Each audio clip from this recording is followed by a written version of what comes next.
은혜 받을 하나님의 말씀 히브리서 4장 15절로 16절 우리 한 목소리로 읽습니다. 우리에게 있는 대제사장은 우리 연약함을 채울하지 아니하는 자가 아니요 모든 일에 우리와 한결같이 시험을 받은 자로되 죄는 없으시니라. 그러므로 우리가 긍휼하심을 받고 때를 따라 돕는 은혜를 얻기 위하여 은혜의 보좌 앞에 담대히 나아갈 것이니라. 아멘. 은혜 받을 말씀의 제목은 은혜의 보좌 앞에라는 제목으로 함께 은혜 받기를 원합니다. 하나님의 보좌, 참 위대한 하나님의 보좌를 우리는 생각할 수 있습니다. 이사야서가 하나님의 보좌를 이사야 66장 1절에는 하늘은 나의 보좌요 땅은 나의 발등상이니, 이사야 선지자에게 하나님은 보좌에 대해서 하늘은 나의 보좌다, 이 땅은 나의 발등상이다 라고 하나님의 섭리들을, 역사들을 설명해 줬습니다. 저도 하나님의 보좌는 딱 한 번 봤는데 정말 하늘이 하나님의 보좌요 땅이 하나님의 발등상인 것을 보게 되었습니다. 에스겔이 하나님의 보좌를 보았다라고 에스겔서 1장, 10장 이렇게 하나님의 보좌에 대해서 설명해 주셨습니다. 우리 예수님이 이 땅에 오셔서 하나님의 보좌에 대해서 시편 89편 14절에 하나님의 보좌에 대해서 이렇게 설명하죠. 의와 공의가 주의 보좌의 기초라.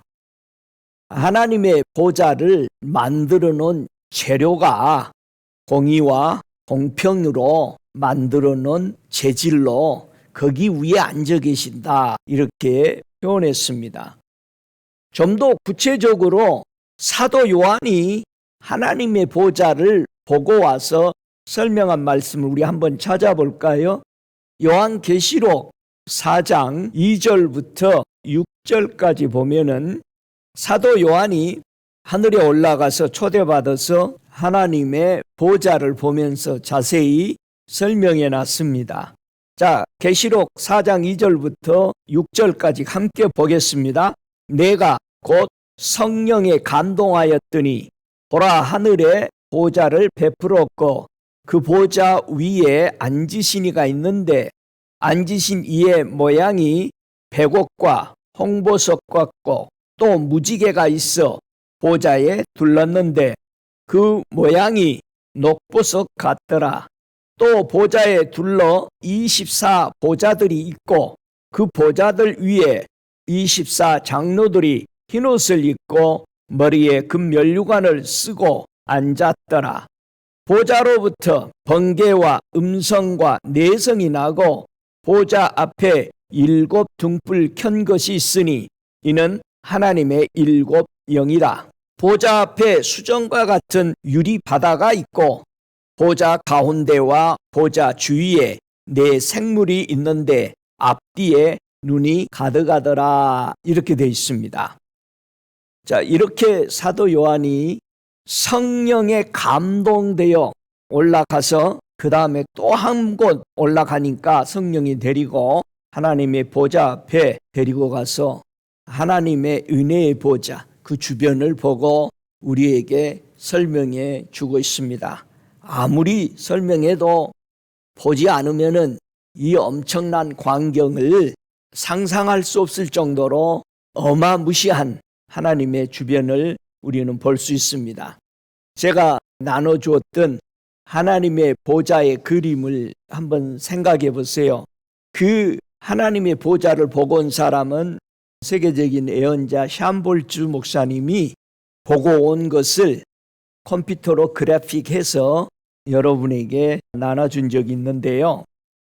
우리 시대에도 하나님의 이 은혜의 보좌 앞에 가서 그 광경을 경험하고 와서 설명해 주는 에나 나운츠리 목사님이 아주 하나님의 보좌에 대해서 한 7가지를 정확하게 잘 설명해 주고 있는 것을 그분이 쓴 책 그리스도의 제사장적 신부라는 11장에 보면은 그 말씀이 있습니다. 거기에서 발췌해서 한번 읽어드릴게. 한번 보십시오. 유리바다는 천사들과 구속받은 자들로 가득 메워졌다.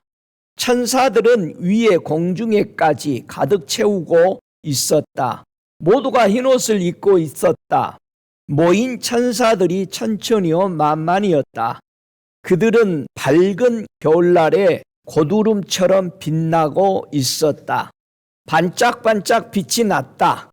그 모든 것보다 더 밝은 것은 아버지의 영광이었다. 그분의 찌를 듯한 하얀 보좌 중앙에서 발산되어 생기 넘치는 색깔들의 무지개를 이루었다. 아버지의 보좌는 그분이 앉아 계시는 장엄한 빛의 의자이다. 그분의 형상은 무엇과도 비교할 수 없는 흰색이다.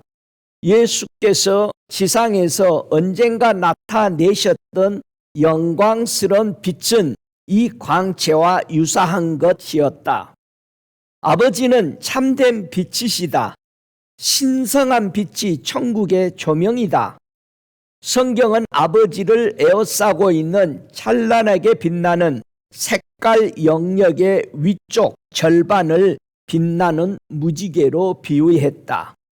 24의 위엄 있는 장로들이 그분 곁에 서 있었다. 아버지 보좌 주위에 24 장로는 통치 권위와 신실한 어른으로서 면모를 가진 자들이다. 그들이 위임받은 통치권은 그들이 쓰고 있으면서 때때로 엎드려 경배하는 가운데 아버지 앞에 벗어던지는 면류관을 통해 보여진다. 그들은 또한 노래와 말로 하나님을 찬양하기도 하고 악기를 연주하기도 하며 성도들의 기도를 하나님께 드리기도 한다. 그분의 임재를 지닌 천사들은 보좌 앞 향단 근처에 서 있었다. 그분의 임재를 지닌 천사들은 아버지를 섬기기 위해 그분 가까운 곳에 서 있다. 그 천사들 중 몇몇은 땅에 있는 향단으로부터 올라오는 성도들의 기도를 아버지께 드리기도 한다. 눈이 가득한 네 생물이 그 광경을 주시하고 있었다. 보좌 주위에는 여러 가지 종류의 그룹들 중 하나에 해당하는 네 생물이 있다. 그들은 모두 피조물을 대신하여 아버지께 영광과 존귀와 감사를 드린다. 그들은 크게 네 가지 차원의 생물을 대표한다. 즉 사자는 야생 짐승을, 황소는 가정에 기르는 동물을, 사람은 인류를, 그리고 나는 독수리는 새들을 대표한다.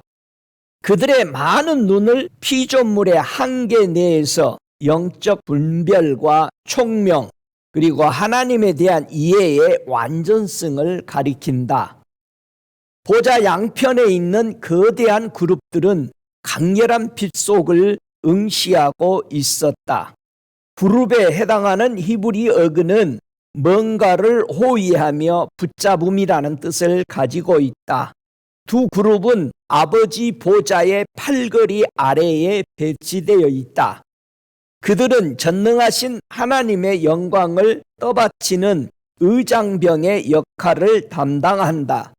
두 그룹은 각 생물들의 주된 범주 네 가지를 복합적으로 보여주는데 그것은 하나님께서 그들을 함께 조화를 이루며 살도록 창조하셨기 때문이다.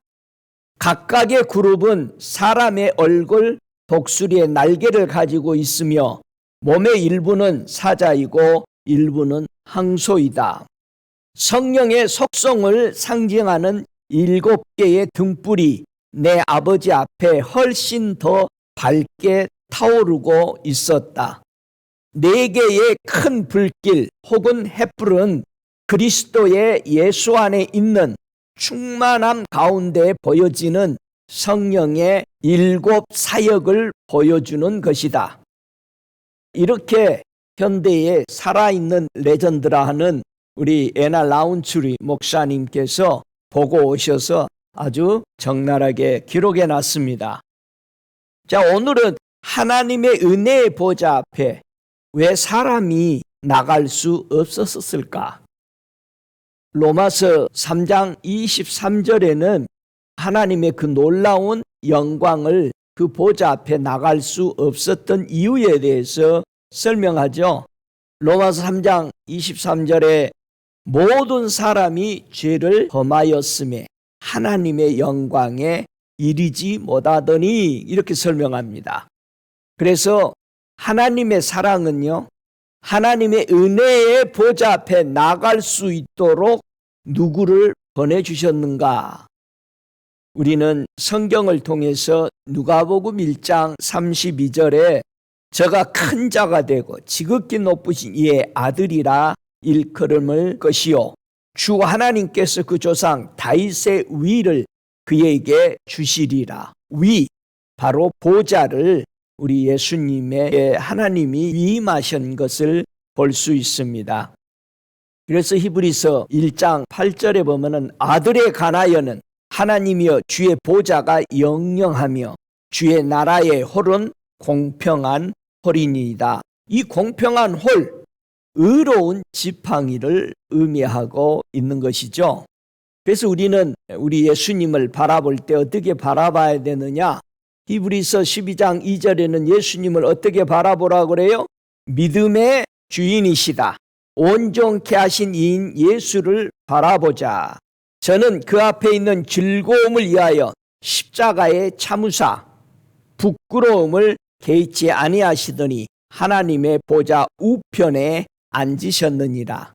그래서 우리의 한가운데 우리 하나님의 보좌, 빛의 보좌가 있으면은 바로 우편에는 예수 그리스도의 보좌가 있고 좌편에는 성령의 보좌가 있는 것을 우리는 알 수 있습니다. 우리 주님이 십자가를 지신 것, 자, 우리의 연약함을 누가 온전케 해서 하나님의 은혜의 보좌 앞으로 나갈 수 있게 해주셨는가? 자, 우리는 연약해서 하나님의 보좌에 나갈 수 없었다. 그렇게 말합니다. 우리 예수님이 우리의 연약함을 어떻게 담당해 주셨을까? 마태복음 8장 17절에 보면 이렇게 말씀하시죠. 선지자 이사야로 하신 말씀에 우리 연약한 것을 친히 담당하시고 병을 짊어지셨도다 함을 이루려 하심이더라. 이사야 53장 4절에 보면은 우리의 병을 짊어지셨다를 우리의 질고라고 설명했습니다. 자, 우리의 연약함이 뭘까? 저와 여러분이 연약함이 뭐죠? 이 연약함이라는 뜻은요, 질병, 부족한, 약한 이런 것을 우리에게 보여주는데 좀 더 구체적으로 정확하게 우리의 연약함이 뭘까?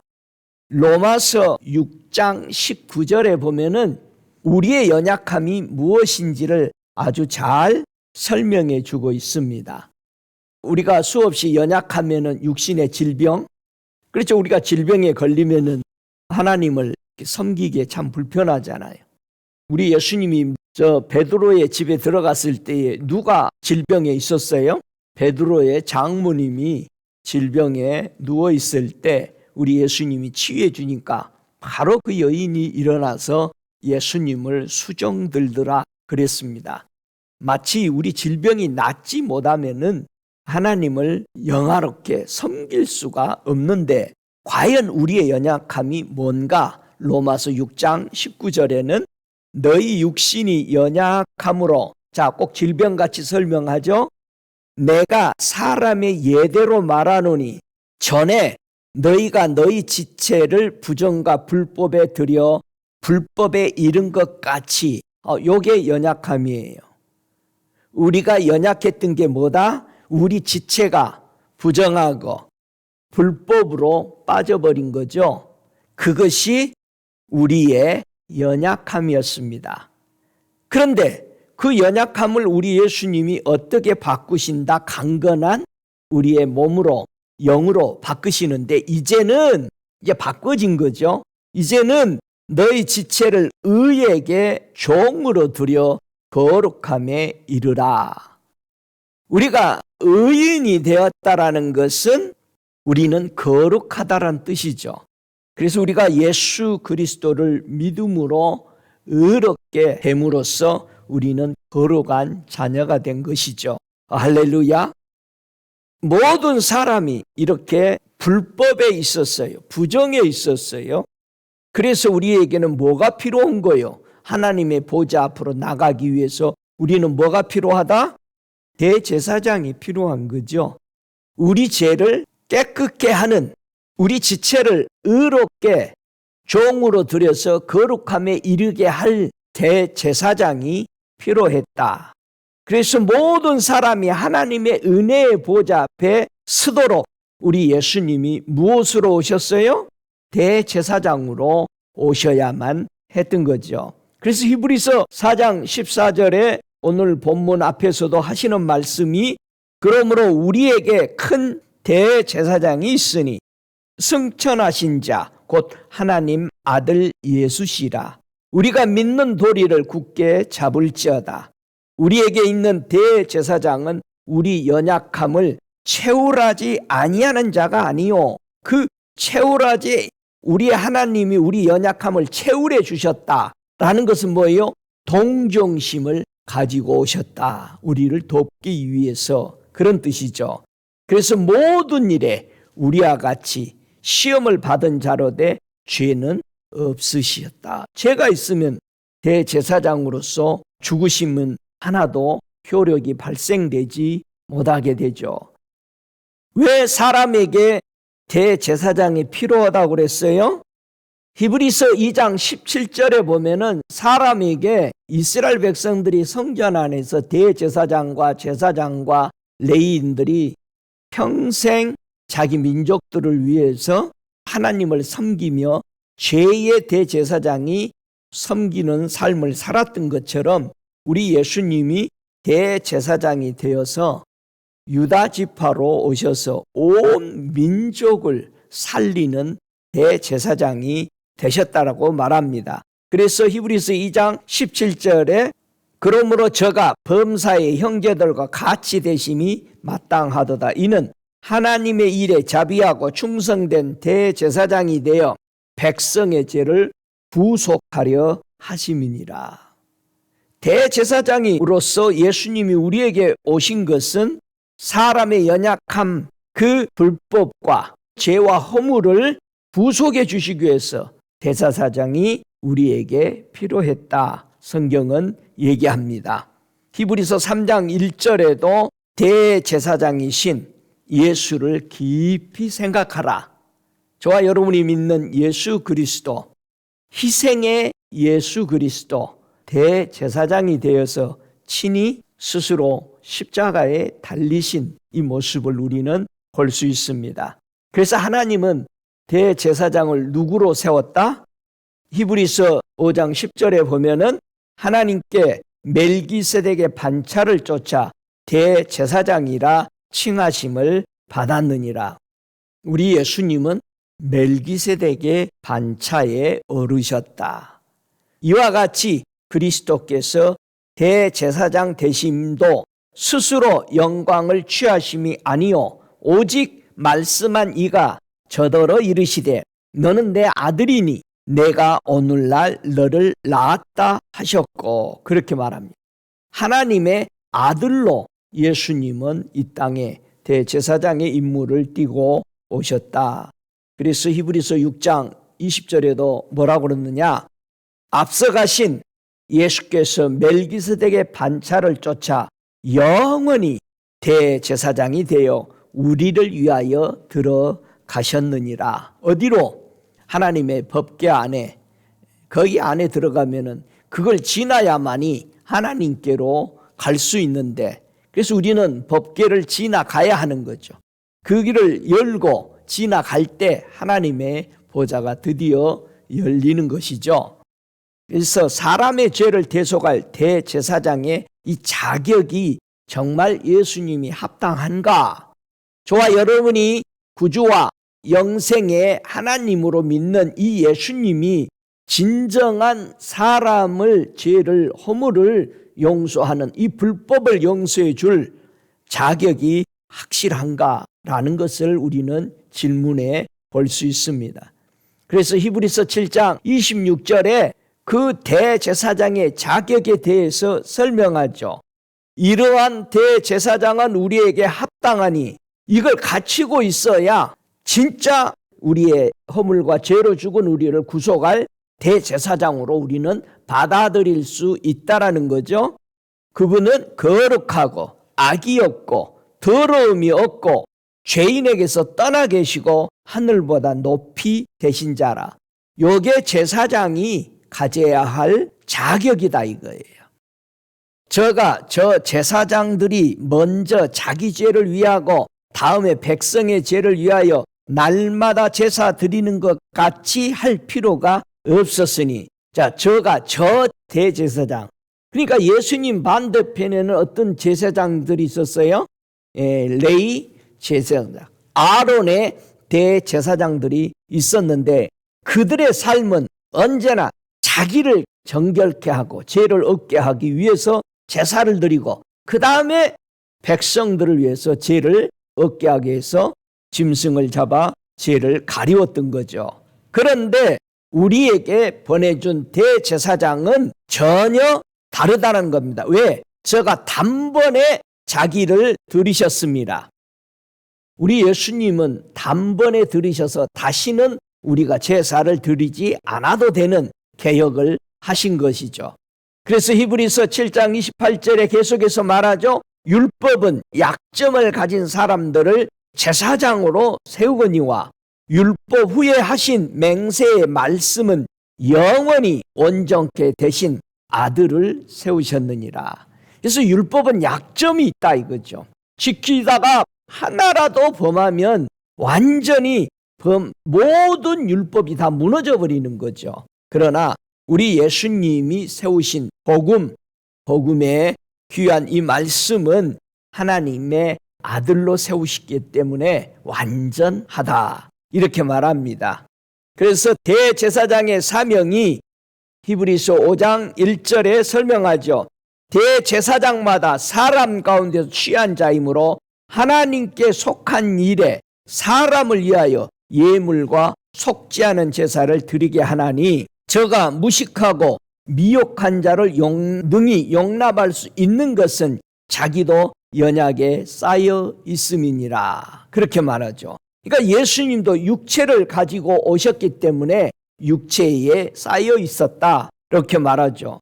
그래서 우리가 육신이 되었다라는 것은 하나님이 만들은 에덴에서 아담이 쫓겨낼 때에 육신이 되어버린 거죠. 거기서 더 이상 살 수 없다. 그래서 우리는 반드시 육신이 예수님의 말씀을 받아들이고 예수님의 말씀은 육신에 대한 것이 아니고 영에 대한 것, 반드시 우리가 잃어버린 영혼에 다시 온전케 하기 위해서 예수님이 오셔서 내가 너에게 하는 말이 영이요 생명이다. 영이 살아야 돼. 그래서 하나님의 말씀은 영을 살리는 거예요. 영이 살아나야 모든 것을 살리며 살아나게 되는 것을 믿습니다. 이 대제사장이 하는 사명이 히브리서 9장 7절에 그렇게 말하죠. 둘째 장막은 대제사장이 홀로 1년 1차례씩 들어가되 피 없이는 아니하나니 이 피는 자기와 백성의 허물을 위하여 드리는 것이라. 대제사장마다 예물과 제사를 드림을 위하여 세운 자니 그러므로 저도 무슨 드릴 것이 있어야 할지니라. 우리 예수님은 하나님 앞에 대제사장으로 드릴 것이 뭐였어요? 하나님이 이게 무엇을 드리셨죠? 너희가 친히 데려다가 십자가에 못 박으라. 나는 그에게서 죄를 찾지 못하였느니라.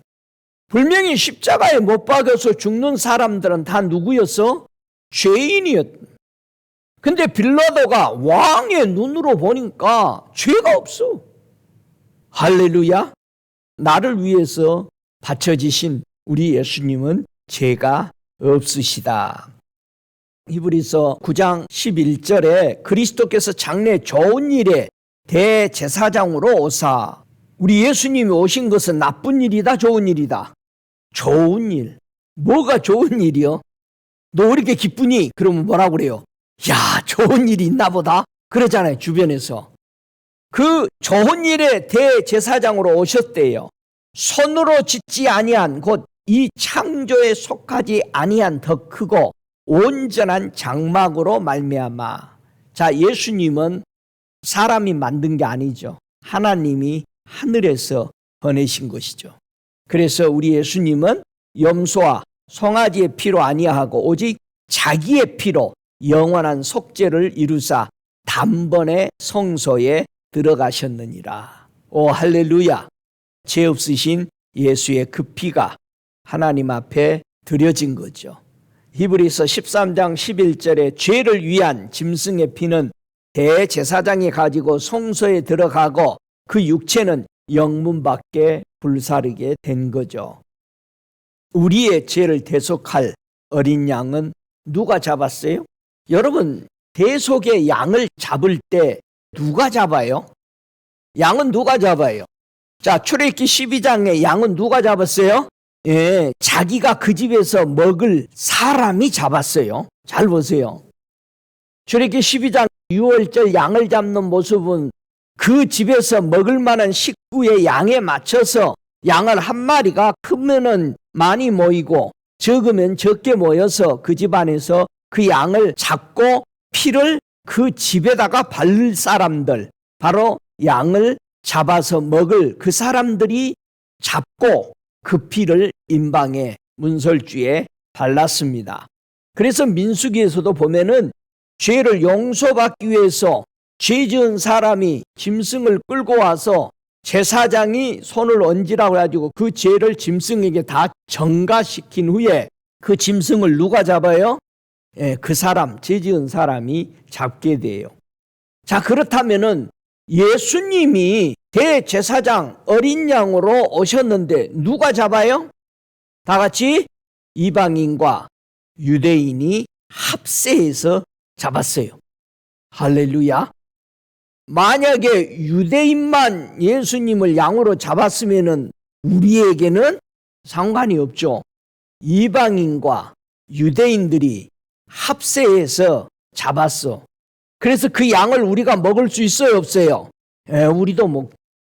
그래서 이 불순종의 죄를 용서받기 원하는 사람이 예수를 잡아 십자가에 못 박아야만이 그 피와 그 양식을 먹고 죄를 용서받고 영생할 수 있었던 것이죠. 그래서 예수님이 십자가에 달리신 것은 모든 인류가 참여해서 넘겨줘서 십자가에 못 박게 하신 우리 주님을 찬양합니다. 오, 할렐루야. 이제 예수님을 통해서 우리는 하나님의 보좌 앞에 서도록 우리가 무슨 은혜를 얻었는가? 여러분이 하나님의 보좌 앞에 나아가서 무슨 은혜를 얻기 위해서 오늘 본문 히브리서 4장 16절에 나간다? 우리가 긍휼하심을 받고 때를 따라 돕는 은혜를 얻기 위해서 은혜의 보좌에 담대히 나아갈 것이라고 말합니다. 그래서 은혜의 보좌 앞에 나아간다는 것은 두 가지가 있죠. 하나는 예수님의 긍휼함을 받고 또 하나는 하나님의 은혜를 받게 된다. 여러분, 왕을 찾아갈 때는 은혜 받기 위해서 찾아가는 거죠. 예, 은혜 받기 위해서 찾아가요. 여러분, 왕은요 모든 것을 다 가지고 있거든요. 저 시골 농부가 왕 앞에 소원을 이루기 위해서 얻는 것을 호소하기 위해서 문제를 올 때에 뭘 가전들 이 왕궁에 있는 것보다 뭐 더 하겠어요? 겨우 가져놓은 게 닭 알란 거 가져오고 이거 가져오잖아요. 뭐 그들이 금덩어리 가져도 얼마나 큰 거 가져올 수 있겠어요? 왕궁에 다 있어요. 그들이 가져오는 걸 보세요. 그저 자기가 소중하게 먹고 살고 있는 것 중에 하나를 왕에게 바치죠. 마음이죠. 왕 앞에 빈손으로 나올 수 없어서 우리가 하나님의 보좌 앞에 가서 긍휼을 받기를 원하는 거예요. 은혜 받기를 원해서, 그래서 은혜의 보좌야. 하나님 앞에 나아가서 우리는 은혜 얻기를 원하는 거죠. 그래서 누가복음 1장 30절에는 천사가 일러 가로되 마리아여 무서워 말라 네가 하나님께 은혜를 얻었느니라. 마리아의 마음이 하나님의 보좌 앞에 상달됨으로 그를 통해서 하나님은 은혜를 베풀어 줬어요. 많은 여인들 가운데 마리아에게 예수 그리스도를 잉태하는 그 큰 은혜를 받은 것이죠. 할렐루야. 그래서 하나님의 보좌 앞에 설 수 있는 은혜를 무엇을 의미하는가? 우리 예수님이 이 땅에 오실 때 은혜와 진리를 가지고 오셨다고 그랬어요. 그래서 요한복음 1장 14절에 말씀이 육신이 되어 우리 가운데 거하심에 그랬어요. 그동안 하나님이 수없이 구약에 말씀해 놓으신 그 말씀이 드디어 우리의 육체로 이루어지는 상황이 되었던 거죠. 우리가 그 영광을 보니 아버지의 독생자의 영광이요 은혜와 진리가 충만하더라. 우리가 다 그의 충만한 데서 받으니 은혜 위에 은혜더라. 오 할렐루야. 여러분, 은혜 위에 은혜더라. 은혜가 은혜되지 못하도록 하면은 안 되는 거죠. 우리 예수님이 이 땅에 보낸 것은 은혜되기 위해서 보냈다. 근데 그 은혜가 은혜되지 못하는 경우가 왜 은혜가 못 되지? 여러분, 하나님의 은혜는 어떻게 받아요? 믿음으로 겸손히 받는 거죠. 그런데 은혜가 은혜되지 못한다는 건 뭐요? 우리는 믿음으로 말미암아 은혜를 받는 거잖아요. 의로워지는 거잖아요. 걸어가게 되는 거잖아요. 그런데 은혜가 은혜되지 못하도록 우리는 어떤 행위를 한다? 교회 안에서 율법은 행위로 말미암아 의로워지려고 했다 이 말이야. 하나님의 은혜가 은혜되지 못한다는 것은 하나님이 예수 믿고 하나님의 그 은혜로 죄사함 받고 의로워지게 해놨는데 꼭 뭘로 하려고 그래? 행함으로 의로워지려고 자기를 내세워. 내가 이거 다 했어요. 나 좀 의롭다라고 해주세요 하고 막 고개를 뻣뻣이 세우면서 돌아다니잖아요. 나 좀 알아달라고. 그렇게 하면은 하나님이 은혜로 보낸 그 예수 그리스도가 그 은혜가 너에게 은혜로 임하지 못한다. 그래서 은혜가 은혜되지 못하는 겁니다. 우리는 예수를 믿는다면서도 또 나를 세워. 저와 여러분이 예수님을 믿으면은 나라는 존재가 죽어져야 되는 것은 은혜가 은혜되기 위해서 그런 거예요. 야, 은혜되네. 뭐가 은혜돼? 내가 없어지고 하나님만 높여져야 은혜요. 여러분 은혜 되세요? 은혜 돼야 돼요. 왜 은혜가 안 되냐? 누가 했다 이거. 내가 했어요 그것도. 내가 했어요 이것도. 하나님 앞에 가서 기도를 어떻게 해? 하나님 내가요 일주일 동안이요 금식하고요 기도도 많이 하고요 구제도 많이 했어요. 누구 기도가 은혜되지 않아? 바리새인 기도가. 근데 세리 기도는 은혜가 은혜되네. 뭐라고 그래요? 나는 죄인입니다. 주님, 나는 저 사람처럼 못했어요. 근데 주님은 뭐라고 그래요? 누가 하나님 앞에 인정받고 돌아갔냐? 세리라고 우리 얘기해요. 이게 은혜되는 거예요. 저와 여러분은 나라는 존재는 죄와 허물로 죽은 인생이었어요. 이거는 은혜가 은혜되는 것은 예수의 은혜로 구원받은 줄을 믿는 것이죠. 할렐루야. 저와 여러분 예수를 믿는다는 건 엄청난 기적과 축복입니다. 할렐루야. 그래서 모든 사람들이 하나님의 은혜를 보고 기뻐하고 모든 사람에게 사도들이 초대교회 성도들에게 말했던 게 굳은 마음으로 주께 굳건하게 붙어 있어라. 할렐루야. 우리는 누구에게 붙어 있어야 돼? 예수님께 붙어 있어야 돼. 그래야 뭐가 나와? 포도주가 그래서 나와. 여러분 예수님은 포도나무예요. 근데 여러분이 찔레에 붙으면 찔레가 나오지. 예? 그러니까 막 쑤시고 치고 상처 입히고. 여러분, 포도나무에 붙어서 포도주가 계속 나오는, 여러분 포도주 마시면 뭐 한다고 그래? 기뻐요. 한 잔 해봐. 예수님께 붙어야 한 잔 하는 거요. 포도주가 막 나와. 할렐루야. 포도주 좀 맛을 보세요. 여러분의 입에서 이 포도주 향이 나야 돼. 응?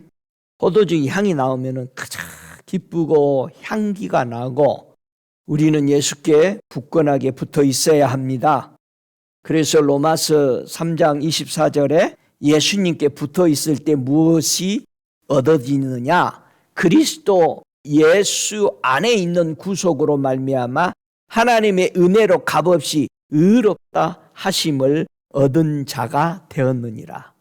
우리 예수께 붙어 있었더니 은혜를 값없이 받고 의롭다라고 우리는 얻음을 된 거예요. 우리 예수께 붙어 있으십시다.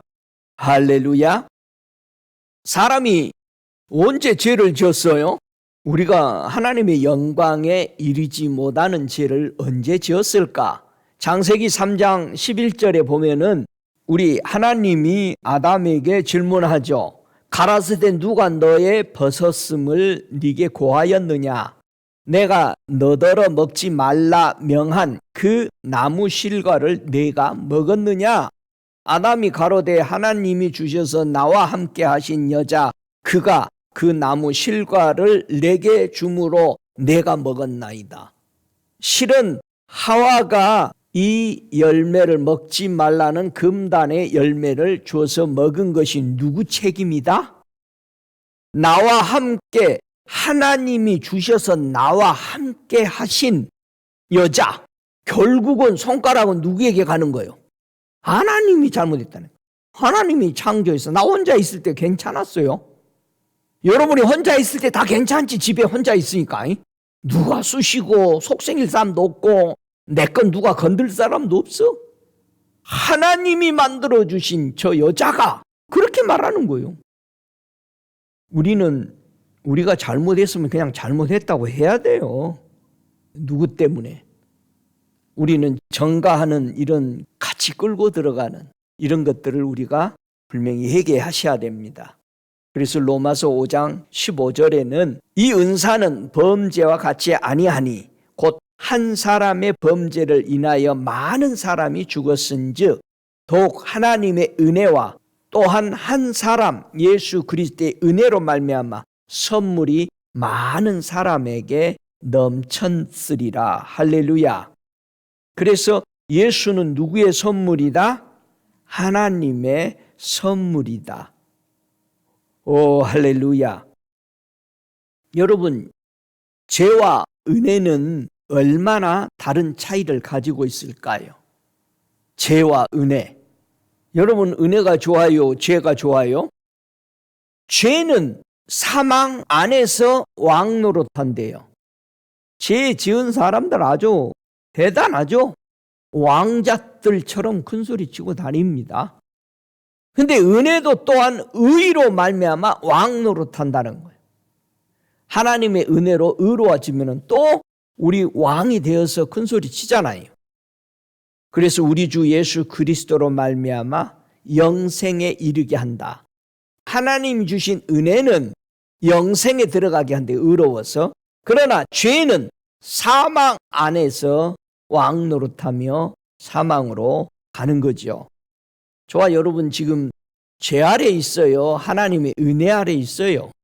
생각해 보세요. 죄가 너희를 상관치 못하게 하라는 겁니다. 너희가 법 아래 있지 아니하고 은혜 아래 있음이니라. 자, 죄라는 것은 반드시 법이 있죠. 법대로 처벌받죠. 여러분, 심판은 죄인에게 내리는 룰에 따라서 법에 따라서 처벌받게 하는 거죠. 근데 은혜 아래 있는 것은 뭐예요? 우리가 법 아래 있지 아니하고 은혜 아래 있다. 즉 죄 아래 있지 아니하고 하나님의 은혜 아래 있다. 그래서 은혜 아래 있으니까 죄를 지을 수 있다 없다? 없다. 왜? 우리는 믿음으로 말미암아 우리가 하나님이 만들어 놓은 예수 믿으면 너희 죄를 사하고 너희가 의롭다라고 내가 거룩하다라고 인정한다. 그래서 이 은혜 아래에 있으니까 죄가 있어요, 없어요? 없죠. 뭐가 죄요? 이제는 하나님이 보낸 예수 그리스도를 안 믿는 것이 죄요. 그러면 하나님이 보낸 아들 예수를 받아들이니까 죄가 없어지는 거죠. 할렐루야. 그러니까 우리가 예수를 믿고 영접했고 의로워져서 거룩해졌다는 것은 뭐가 없어졌다? 죄가 없어졌다. 누구 말에 순종해서? 하나님의 말에 순종했기 때문에 죄가 내게서 떠난 것이다. 할렐루야. 그래서 우리는 꼭 기억해야 돼요. 로마서 11장 6절에 만일 은혜로 된 것이면 행위로 말미암지 않음이니 그러지 않으면 은혜가 은혜되지 못하는 거예요. 하나님의 은혜가 얼마나 귀합니까? 그런데 이 하나님의 은혜를 잃어버리게 만드는 것이 뭐다? 행위로 뭐를 하려고 한다면 행위로 뭐를 해놓고 여러분 오른손이 하는 걸 왼손이 모르게 하라는 거예요. 여러분 오른손은 우리는 언제나 오른쪽은 뭐죠? 의의 쪽이잖아요. 복음 쪽이잖아요. 왼손이 모르게 하래요. 왜요? 왼손은 언제나 내 행위로 내가 뭘 했다 이거죠.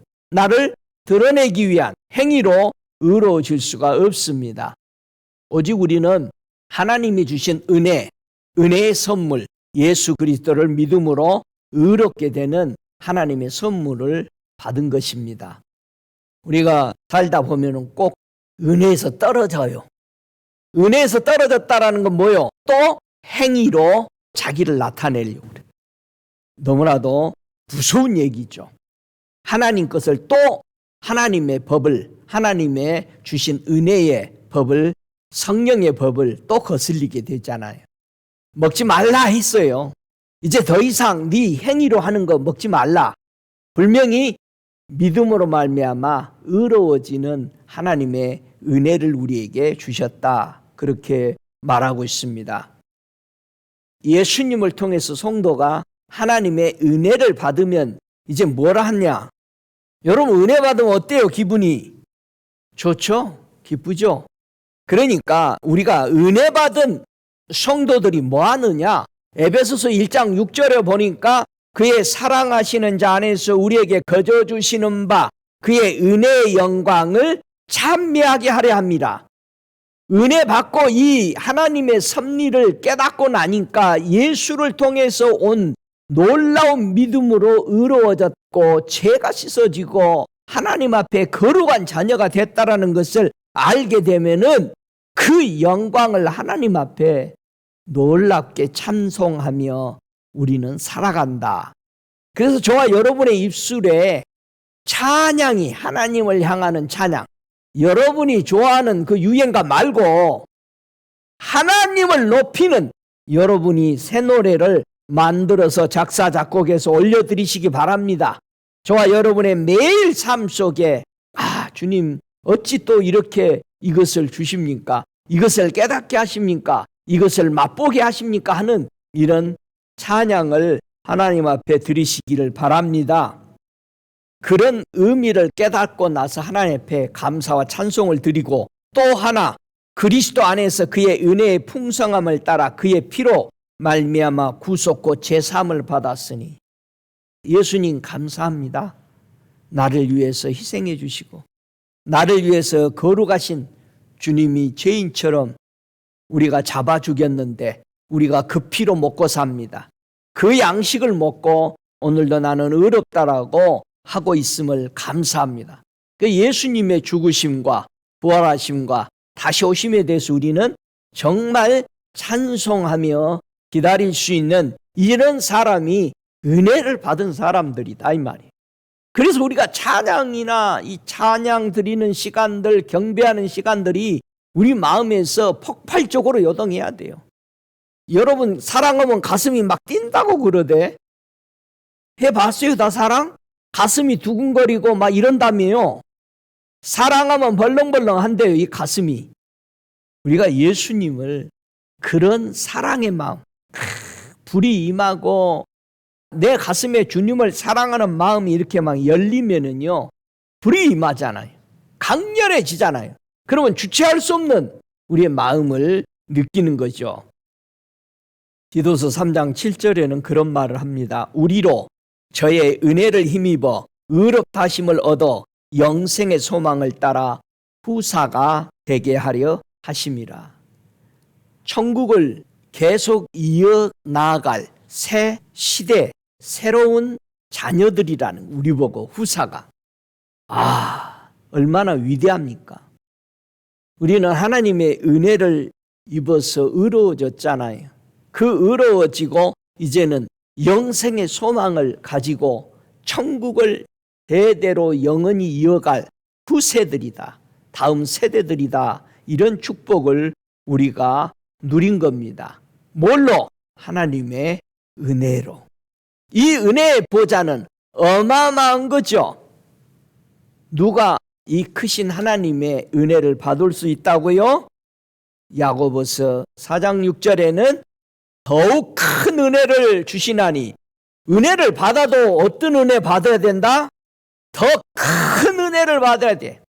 하나님이 교만한 자를 물리치시고 겸손한 자에게 은혜를 주신다 하였느니라. 여러분, 뭐가 교만이요? 하나님이 이렇게 해서 나는 은혜를 주려고 했다라는 것을 거부하는 사람이 뭐요? 그게 교만이요. 그래서 율법은 교만하게 만들고 그래요. 율법 다 지키고 나니까 바울이 예수님 만나기 전에 예수 믿는 사람 다 잡아 죽이는 거예요. 지금도 마찬가지요. 율법을 잘 지키는 사람은 예수 믿는 사람 잡아 죽여. 저와 여러분, 겸손한 자에게 은혜를 주신다.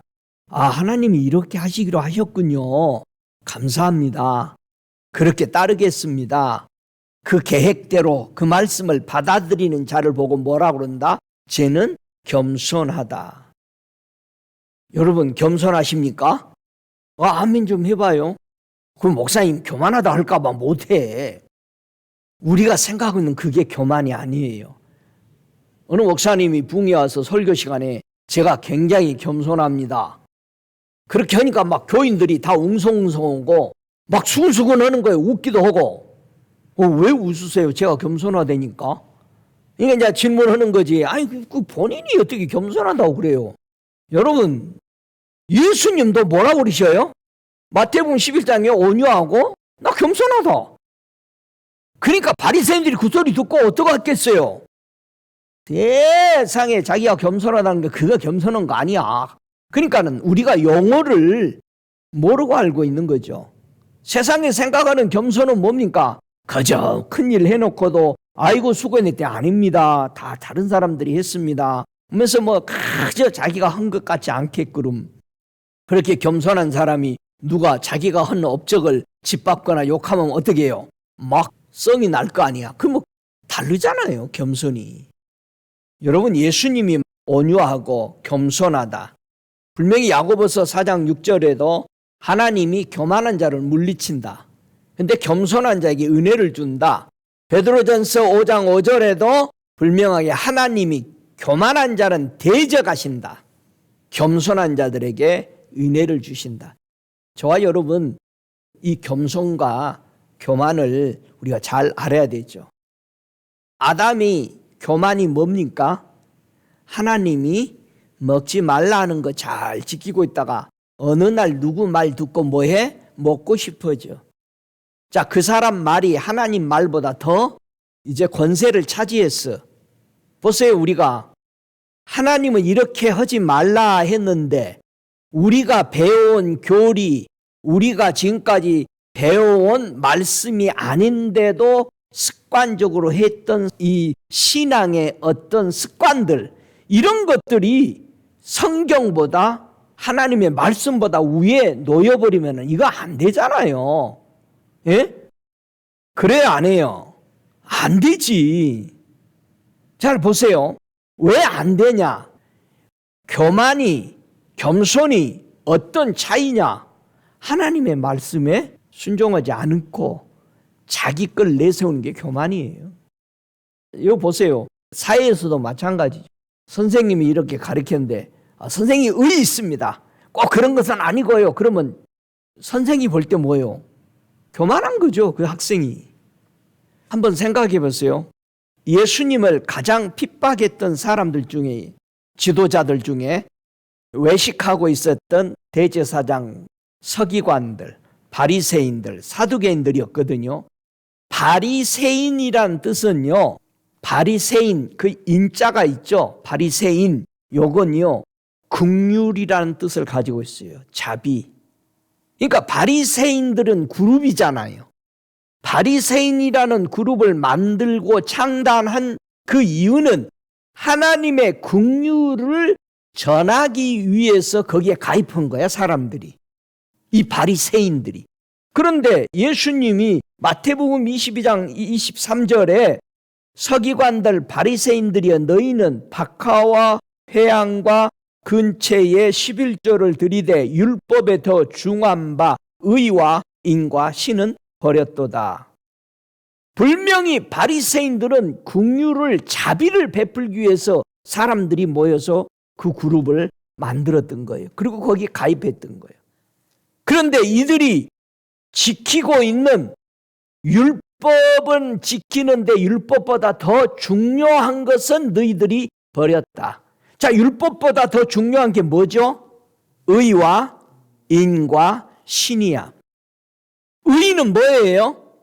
예, 심판이요, 결정이란 뜻이에요. 공의.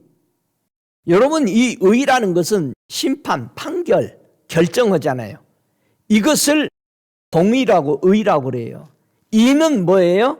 긍휼 또는 자비를 보고 인이라고 그러는 거죠. 신은요, 믿음이죠.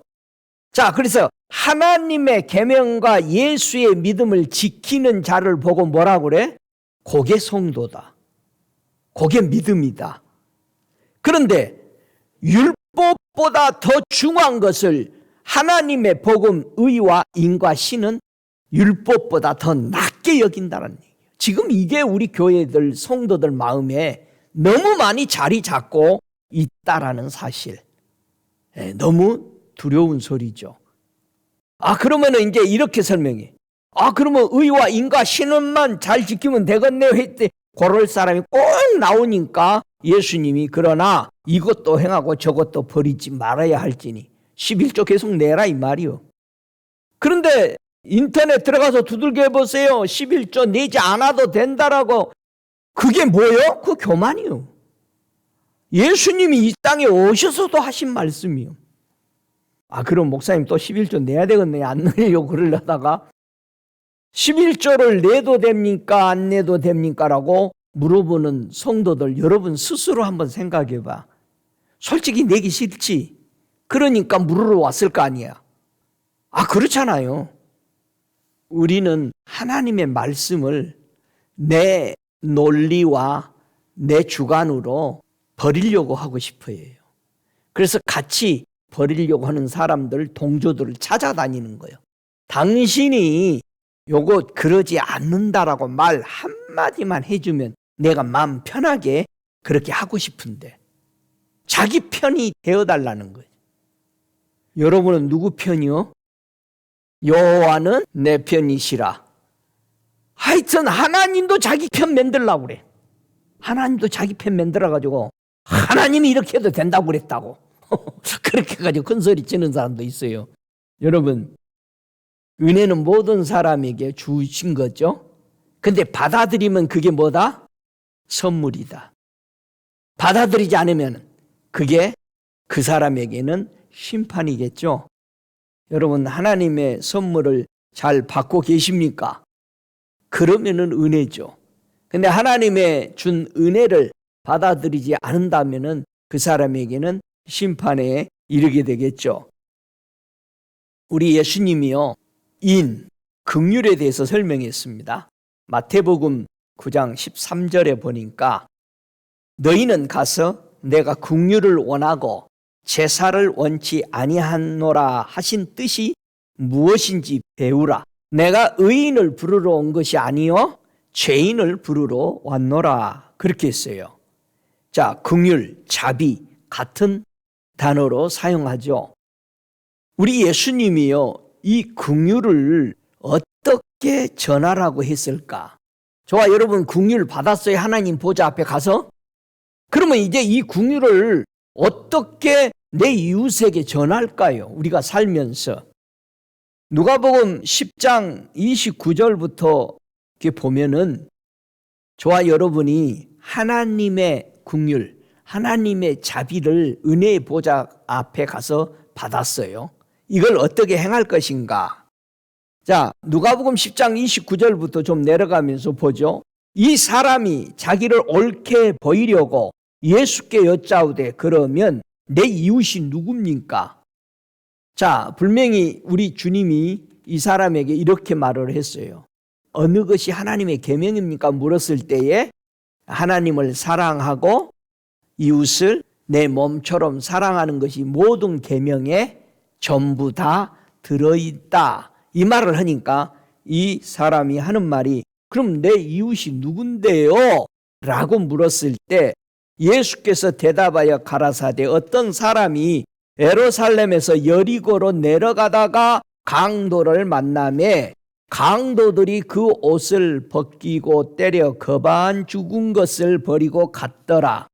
마침 한 제사장이 그 길로 내려가다가 그를 보고 피하여 지나가고 또 이와 같이 한 레위인도 그곳에 이르러 그를 보고 피하여 지나가되 어떤 사마리아인은 여행 중 거기 이르러 그를 보고 불쌍히 여겨 가까이 가서 기름과 포도주를 그 상처에 붓고 싸매고 자기 짐승에 태워 주막으로 데리고 가서 돌보아 주고 이튿날에 데나리온 2를 내어 주막 주인에게 주매 가로되 이 사람을 돌보아 주라. 부비가 더 들면 내가 돌아올 때에 갚으리라 하였으니 내 의견에는 이 세 사람 중에 누가 강도 만난 자의 이웃이 되겠느냐? 가로되 자비를 베푼 자니이다. 예수께서 이르시되 가서 너도 이와 같이 하라 하시니라. 할렐루야. 예수님이 긍휼에 대해서 가서 배우라고 그랬어요. 나는 너희들이 제사 드리는 것보다 더 기쁜 게 이 긍휼을 베푸는 것이다. 그래서 예수님이 이 긍휼을 베푸는 것을 어떻게 전해주라고 그래요? 그러면서 마지막 주님이 결론적으로 하시는 말씀이 나는 의인을 부르러 온 것이 아니고 죄인을 부르러 왔다.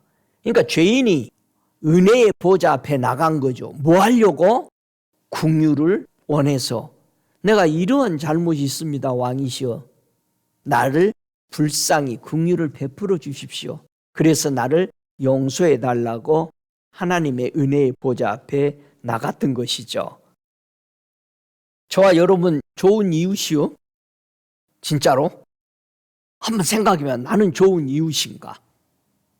아니 나는 그 집사님, 저 오클라호마 있는 집사님이 돌아가셨는데 남편도 이제 다 죽고 있는데 옆집에서 그 집이 아직 안 팔려고 그랬으니까 전기를 옆집에서 끌어다가 전기줄을 갖다가 끌어다가 옆집이 다 쓴 거야. 이거 좋은 이웃이요? 어떻게 생각해? 우리 조카가 부동산을 하니까 가봤더니 그 집에서 웬 선이 와가지고 쭉 갔는데 그걸 다 덮어놨더래. 보니까 옆집에서 전기를 다 끌어다 쓴 거예요. 어때? 좋은 이웃이요? 여기서 피해 지나갔다. 피해 지나가고 하는 말이요. 반대편으로 지나간 거예요. 곧바로 가야 되는데 지금 강도 만난 사람이 있으니까 레인도 제사장도 다 뭐해서 반대편으로 지나갔다라고 돼 있어요. 원문에는. 피해가다라는 것이 저리 멀리 돌아가더라도 이 강도 만난 사람 도와주고 싶지 않았던 거죠. 우리 많죠 이런 거. 아이고야 저 사람 있다. 야 우리 다른 데 가서 밥 먹자. 가버리잖아요. 여러분 천국에서도 그럴 거예요. 아이고 김 집사도 여기 왔네. 야 그러고 갈 거예요 다른 데로? 여러분 그런 천국 아니죠. 그러면 우리 여기서도 용서하고 여기서도 풀어야 되잖아요. 여러분 예수님이 나를 위해서 죽으셨는데 자, 하나님이 나를 용서해 준 것은 생각해 보세요. 여러분, 용서받은 것은 하나님이 나를 그냥 용서해 줘도 고마운데 나를 용서해 주기 위해서 자기 아들을 죽여서 용서해 줬다. 우리가 하나님이 그냥 은혜를 받은 게 아니에요. 여러분, 내가 직접 내가 용서해 줘. 그렇게 좋은데 내 아들을 죽여가지고 용서한 것을 보여줬다. 이거는 엄청난 거예요. 내가 용서해 주고 싶은데 내 아들을 바쳐서 나의 허물과 죄를 용서해 줬다. 여러분, 이거는 상상할 수 없는 하나님의 사랑이다. 여러분, 생각해 봐. 여러분이 내 이웃을 용서해 주고 싶은데 내 자식을 죽여가지고 용서시켜 줬다. 그 값을 지불했다. 생각해 보세요. 그 어떤 용서냐 이거예요. 내 이웃을 내 몸처럼 사랑하지 못하고 우리는 피해갑니다. 안 만나면 된다고 생각합니다. 해결 안 됩니다. 여러분, 안 만나야 될 사람 다른 데 가면 또 만나. 아주 비슷한 사람 만나. 더 큰 사람도 만나. 그룹으로 만나 갈수록. 여러분, 요거는 해결해야 됩니다. 주님 안에서 해결해야 돼요. 우리가 예수 그리스도를 그 보좌 앞에 나가 하나님의 보좌에서 예수의 긍휼을 우리가 받았어요. 긍휼을 받았다는 것은 무엇을 해결받았다는 뜻일까? 에베소서 2장 4절에 보면은요, 우리가 하나님의 보좌 앞에 나아가서 긍휼을 받기 위해서 나갔잖아요.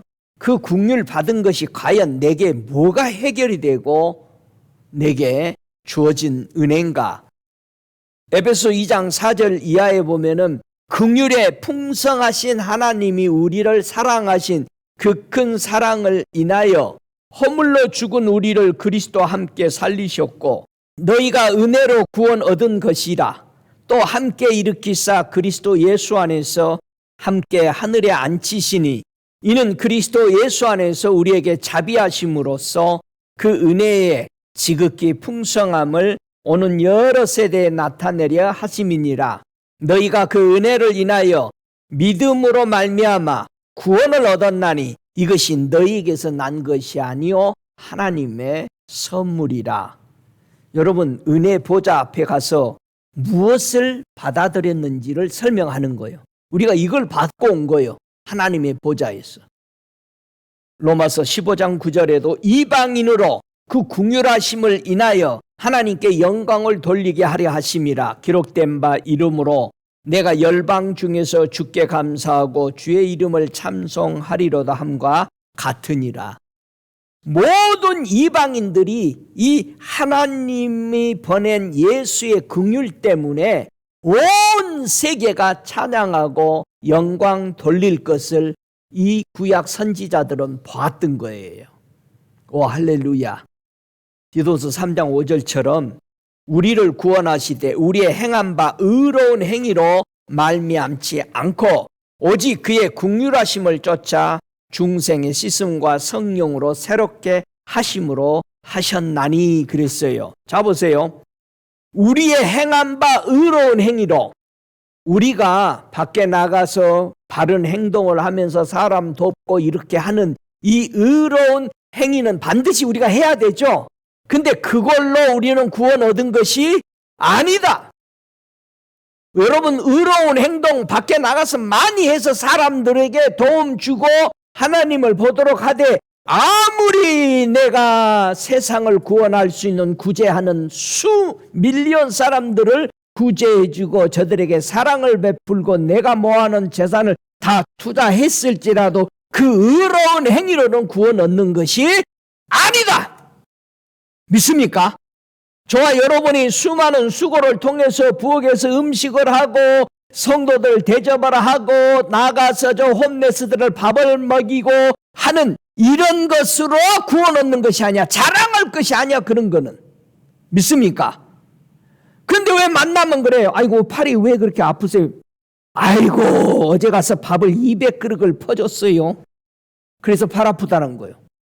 여러분 수고한 거죠. 여러분의 그 의가 자랑할 것이 아니요. 왜? 구원 얻는 것이 아니야. 하나님 앞에 가서 나 하나님의 자녀입니다 라는 말을 할 수 없는 거예요. 믿습니까? 저와 여러분 세상에 자기 행위로 어렵게 사는 사람 많이 있어요. 예수 안 믿는 사람도. 그러나 그들이 그 영광을 다 사람들에게 받을지언정 그걸로 하나님 앞에 어렵다라고 천국 가게 해주지 않아요. 그건 세상 사람들이 주고받는 영광이요. 여러분 예수 안 믿으면 지옥 가. 믿습니까? 예수 안 믿으면 지옥 가. 이유 없어. 아이고 목사님 예수 믿는 사람들 아이고 세상 사람보다 안 믿는 사람보다 더 악하대. 그럴 수 있어. 근데 그 사람 예수 믿었으니까 천국 가. 지 맘에 안 들었을 뿐이요. 그 사람은 행위적으로 잘못됐을지라도 천국 가. 왜? 하나님 허락하는 대로 했어. 예수 믿었잖아. 여러분 착각하지 마. 예수 믿는 사람 너무 착각해. 그럼 목사님 서서야 그냥 막 살아볼까? 총도 하나씩 사가지고 은혜에서 떨어지지 말아요. 은혜에서 떨어지지 마. 좋아 여러분, 우리 예수님이 베풀어 주신 이 긍휼이 어떤 능력이 있을까? 어떤 힘이 있을까? 어떤 파워가 있을까? 야고보서 2장 13절에 엄청난 예수님이 우리가 하나님의 보좌 앞에 가서 받은 이 긍휼은 엄청난 능력이 있는데 어떤 능력이냐? 긍휼을 행하지 아니하는 자에게는 긍휼 없는 심판이 있으리라. 긍휼은 심판을 이기고 자랑하느니라. 우리가 예수님의 긍휼을 받은 거, 하나님 보좌 앞에 가서 받은 이 긍휼은 우리는 심판을 이긴다. 믿습니까? 하나님이 예수를 보내셨어요, 이 땅에. 하나님의 사랑이잖아요. 하나님의 자비잖아요. 이걸 우리가 받았어. 이것은 하나님이 엄중하신 심판을 이긴다라고 자랑한다라고 말하고 있습니다.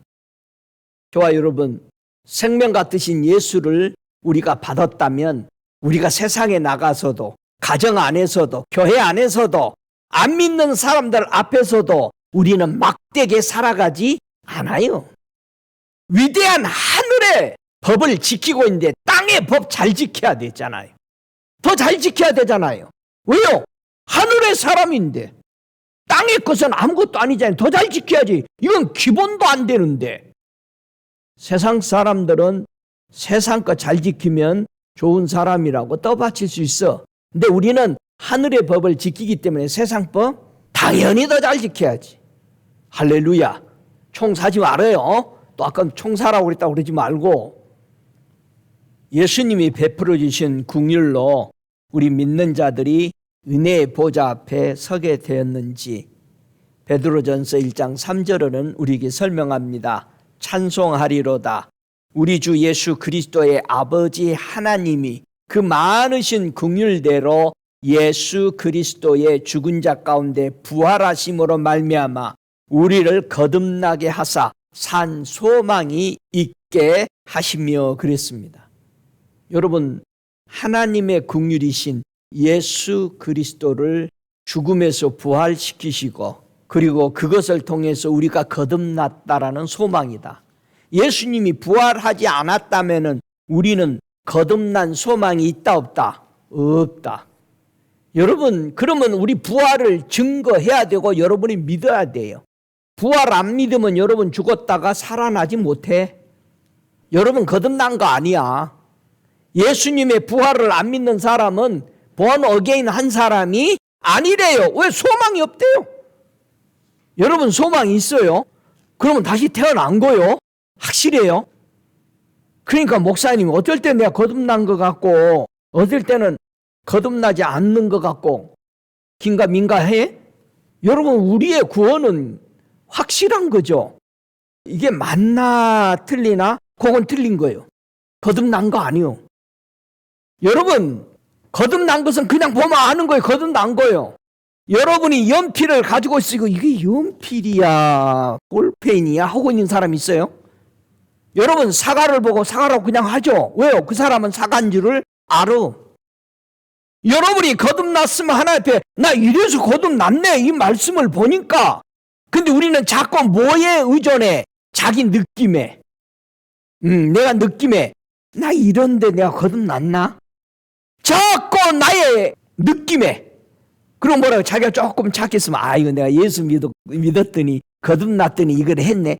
여러분, 왜 자기에게 의존? 우리는 틀려. 내 안에 감정은 틀려. 느낌은 틀려. 믿습니까? 느낌대로 가지 마.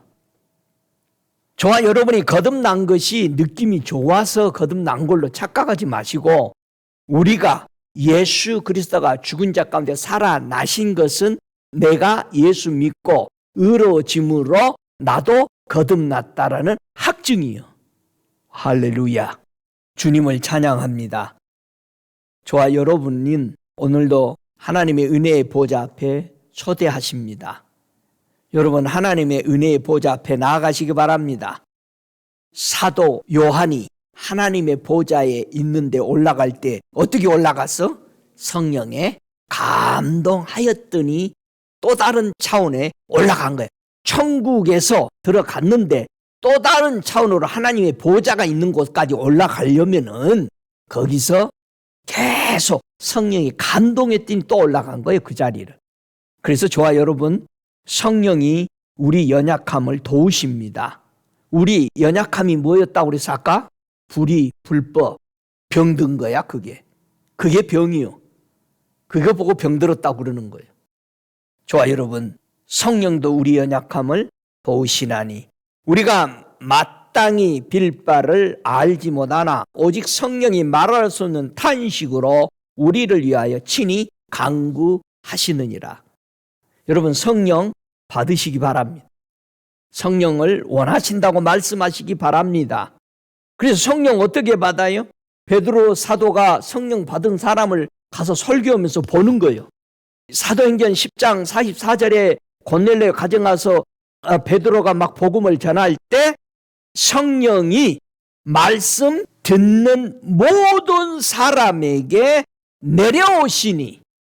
그러니까 여러분이 지금 말씀 잘 들어요? 그러니까 또 말씀 듣는다니까 지금 여기서 설교 잘 들으라는 뜻으로 듣지 마시고요. 말씀을 듣는 사람에게 내려왔다. 물론 그 자리에서 모인 그 그룹에서 얘기한 말이지만 더 한 차원 높이 우리가 생각해 보세요. 말씀을 듣는다라는 게 뭐예요? 큰아들 있고 작은 아들이 있는데 아버지가 얘 오늘 큰아들 밭에 가서 일해라.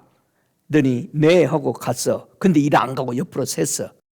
둘째 아들에게도 똑같이 얘기한 거예요. 야, 너도 좀 형 따라가서 오늘 같이 일해라 했더니 싫어요. 안 갔어. 분명히 안 간다고 대답을 했고 가다가 아이고 우리 아버지가 말했는데 돌아서서 갔어. 그러니까 주님이 하는 말이 누가 아버지 말에 잘 들었느냐? 누가 잘 들은 거예요? 둘째 아들입니다 그랬어.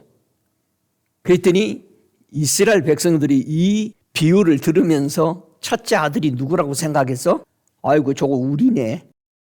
둘째 아들은 이방인으로 자기네들이 그냥 알았어. 주님은 아무 말 안 했어. 그런데 자기네들이 알았어. 그냥 안 되니까.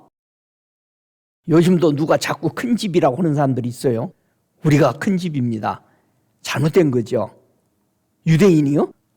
큰아들이요? 여러분 우리 잘못된 거죠. 왜 자꾸 자기 중심으로 하나님의 말씀을 오역하냐 이거예요. 듣는 사람에게 성령이 내려온다. 아, 주님이 이렇게 말씀했구나. 여러분이 그 말씀 따라 행할 때 성령은 부어집니다. 원한다고 말씀할 때. 그래서 갈라디아서 5장 16절에 우리가 이 성령을 받아야 되는 이유. 내가 이르노니 너희는 성령을 쫓아 행하라. 그리하면 육체의 욕심을 이루지 아니하리라. 육체의 소욕은 성령을 거스리고 성령의 소욕은 육체를 거스리나니 이 둘이 서로 대적함으로 너희의 원하는 것을 하지 못하게 하느니라. 아직도 내가 원하는 대로 신앙생활한다. 요 사람 성령 안 받은 겁니다. 여러분 우리가 성령을 받았다면 내 육체가 원하는 욕심에 이끌리지 않는다는 뜻이에요. 할렐루야. 저와 여러분 그래서 성령 받아야 돼. 내가 원하는 육체의 욕심으로 가면은 멸망의 종착역으로 가서 거기에 도달하는데 그게 사망이야. 그게 지옥이야. 성령에 이끌려서 은혜의 보좌에 갔어요. 우리가 매일 은혜의 보좌에 살려면 성령의 이끌림 받아야 돼. 순종해야 돼요. 빌립 집사님이 성령의 감동에 이끌림 받고 순종하니까 기적 이적을 맛보며 전도하잖아요. 오 할렐루야.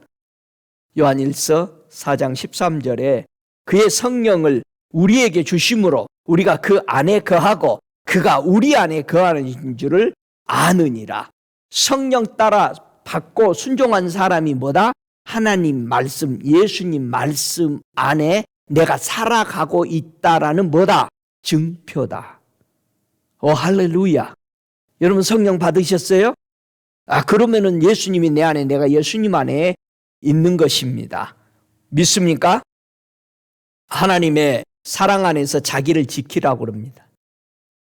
하나님의 사랑 안에서 자기를 지키래요. 하나님 사랑이 누구요? 예수 안에서 내가 있는 것이 나를 지키는 거예요. 그것이 영생에 이르도록 우리 주 예수 그리스도의 긍휼 자비하심을 다시 보좌 앞에 천국에 이를 때까지 우리는 예수의 긍휼을 기다리는 거죠. 왜요? 예수님이 뭐라 해서 내가 다시 오리라. 우리 주님 다시 오십니다. 하나님의 선물이신 예수님 다시 오십니다. 은혜의 보좌 앞으로 서도록 우리 예수님의 구원과 성령의 도우심으로 실패하지 않는 그런 인생 승리의 기쁨을 누리는 그런 사람 되시기를 바라서 이 메시지를 전합니다. 다 함께 일어나셔서 기도하시겠습니다. 살아 계신 아버지 하나님 감사합니다. 하나님의 위대한 은혜의 보좌를 우리 말로 어찌다 설명할 수 있겠습니까? 오늘 짧은 이 지혜로, 지식으로 어찌 아버지의 보좌를 설명할 수 있겠습니까? 인간이 솔로몬의 보좌를 보고도 입이 떡 벌어져서 할 말을 잃었다라고 했습니다.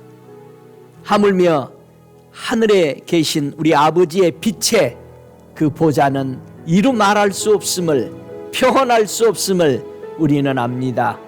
오늘 은혜의 보좌 앞에 나아갈 수 있도록 예수를 보내주신 이 큰 사랑에 대해서 우리 함께 마음 열어 통성으로 감사, 찬송, 기도하시기 바랍니다.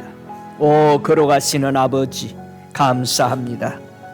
은혜의 보좌 앞에 나아가 예수의 긍휼을 우리가 받게 하시고 하나님이 나의 아버지 되심을 찬양합니다. 경배합니다. 아들 보내주셔서 감사합니다. 대제사장으로 오셔서 감사합니다. 죄 없으신 어린 양으로 오셨음을 찬양합니다. 오늘도 아버지의 아들 그 예수의 그 피로, 그 살과 피로 우리는 먹고 마시며 구원함을 얻으며 보호를 받습니다. 주여, 이 땅의 하늘에 걸어가신 아버지 나라에서 이루어진 거룩이 이 땅에도 이루어지게 하여 주옵소서. 저 유대인과 이방인들이 예수를 죽였으므로 예수의 살을 먹고 마시며 주님 오실 때까지 실패하지 않는 인생들 되게 도와주시옵소서. 하나님의 교회를 흔들어 깨워주시고 잠자는 성도들 없도록 일어나 예수의 빛을 아버지 받아들이고 이 빛을 발휘하게 하여 주옵소서. 발산시키게 하여 주시옵소서. 저들의 가정을 보호하여 주옵소서. 온 세계가 가정들의 악의 영들로 파괴되고 무너지오니 주여 가정들을 붙잡으시고 자녀들을 붙잡아 주셔서 하나님의 거룩함을 이루시옵소서. 오늘 이 말씀을 들으며 신앙을 정돈해가는 흩어져 있는 하나님의 자녀들의 섬기는 교회들 아버지 깨워 주의 거룩함을 드러내시옵소서. 지금은 우리 주 예수 그리스도의 은혜와 아버지 하나님의 극진하신 사랑하심과 성령의 내주하시는 역사하심이 다시 오실 예수를 기다리는 하나님의 교회와 자녀들이 하나님의 은혜의 보좌 앞에 날마다 담대히 나아가는 이 큰 은혜를 열어주신 우리 주님의 그 큰 사랑을 주님 오실 때까지 전하도록 성령이 저들 머리머리 위에 영원토록 충만히 계실지어다. 아멘.